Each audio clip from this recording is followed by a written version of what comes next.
आज की कहानी तुलसीदास की पत्नी। तुलसीदास अपनी पत्नी रत्नावली से बहुत प्रेम करते थे और उन पर अत्यधिक मुग्ध थे।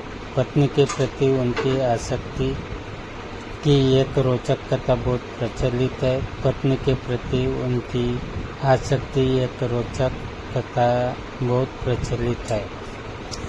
एक बार उनकी पत्नी मायके गई हुई थी तो तुलसीदास वर्षा ऋतु में एक घनघोर अंधेरी रात जब मूसलाधार बरसात हो रही थी अपनी पत्नी से मिलने के लिए चल दिए। मार्ग में उन्हें उपनती नदी पड़ती थी। नदी में एक तैरती लाश को नाव समझकर नदी पार कर गए।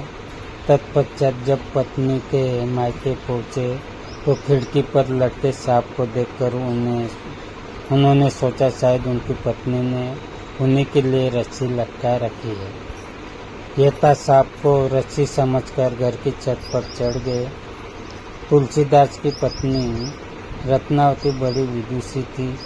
अपने पति के नष्ट कृत्यों से बहुत लज्जित हुई और उन्होंने तुलसीदास को ताना देते हुए कहा, हाड़ मास को देह मम तापस जितनी प्रीति तिसु आदो जो राम प्रति अवश्य मिटेगी भाव बीती।